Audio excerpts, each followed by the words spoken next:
শুরু করিতেছি মহান আল্লাহর নামে, যিনি পরম করুণাময় এবং অত্যন্ত দয়ালু। আপনারা যারা আমার ফ্যান ফলোয়ার আছেন, বিভিন্ন সময় বিভিন্নভাবে আমার উপর কষ্ট পেয়েছেন, তাদের উদ্দেশ্যে একজন সাবেক এমপি হিসাবে আমি দুটি কথা বলতে চাই। আমি আপনাদের এই সংস্কার, কোটা সংস্কার যে আন্দোলন, এই আন্দোলনে বা বৈষম্য বিরোধী ছাত্র আন্দোলন, এই আন্দোলনে কোটা সংস্কারের জন্য আমি সবসময় আপনাদের সাথে ছিলাম এবং এটাতে যারা আহত নিহত হয়েছেন তাদের পক্ষেও, এই বিচারের পক্ষেও আমি ছিলাম।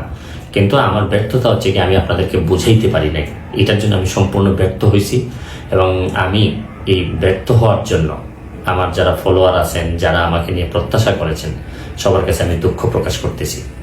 আমি আপনাদেরকে আরেকটি কথা বলতে চাই। এখন যে কাঠামোগত সংস্কার আপনারা চাচ্ছেন, দেখেন এই সংস্কারের জন্য আমি বহু বছর আগে থেকেই কাজ করে যাচ্ছি। আপনারা দেখেন এই দুর্নীতির বিরুদ্ধে যুদ্ধ গত 15 বছরে আপনারা যে 2-3 জন মানুষ দুর্নীতির বিরুদ্ধে সোচ্চার ছিলেন, এর মধ্যে হয়তো আমাকে একজন আপনারা পাবেন। আপনারা জানেন যে আমি এস আলমের বিরুদ্ধে নিজে বাদী হয়ে মামলা করছি টাকা পাচারের জন্য। আপনারা জানেন যে আওয়ামী লীগের বর্তমান কমিটির যিনি প্রচার সম্পাদক আব্দুস সুবহান গোলাপ, তার আমেরিকাতে 9 বাড়ি থাকা নিয়ে আমি নিজে বাদী হয়ে মামলা করছি। আমি পুলিশের সাবেক আইজিপি বেনজিরের বিরুদ্ধে নিজে বাদী হয়ে দুদকে মামলা করছি। মহান সংসদে আমি তার বিরুদ্ধে বক্তব্য দিছি। মতিউর যে কর কমিশনার মতিউরের বিরুদ্ধে আমি মামলা করছি। আমি সালাম মুর্শিদের বাড়ির নিয়ে মামলা করছি। আমি আপনি সালাউদ্দিন, কাজী সালাউদ্দিন যে ফুটবলের দুর্নীতি নিয়ে আমি কথা বলছি।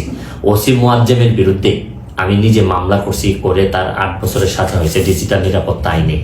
আমি, আপনারা জানেন যে জীবনে যত ঝুঁকি ছিল, আপনারা জানেন যে এই কোটা আন্দোলন শুরু হওয়ার 2 সপ্তাহ আগে আমি প্রেস কনফারেন্স করে বলতে বাধ্য হয়েছি, আমি জিডি করছি যে আমার জীবনের উপর হুমকি আছে এইসব দুর্নীতির বিরুদ্ধে প্রতিবাদ করতে গিয়ে। সুতরাং আমি এই যুদ্ধে সবসময় চেষ্টা করছি। এখন আপনারা যারা যে যুদ্ধ শুরু করছেন, ছাত্র জনতার নেতৃত্বে যে যুদ্ধ, এই যুদ্ধে আমি মনে করি যে দুর্নীতির বিরুদ্ধে যুদ্ধ, এই যুদ্ধে আমি আপনাদের সবসময় আমি আপনাদেরকে দোয়া করি যে আমি যতদিন আসি চেষ্টা করে যাব দুর্নীতির বিরুদ্ধে এই যে যুদ্ধ, এই যুদ্ধে সবসময় শরীর থাকা আমার জায়গা থেকে আমি চেষ্টা করব। এই বলে আজকের মতো বিদায় নিচ্ছি। ভালো থাকুক আমার বাংলাদেশ, ভালো থাকুন সবাই। ধন্যবাদ।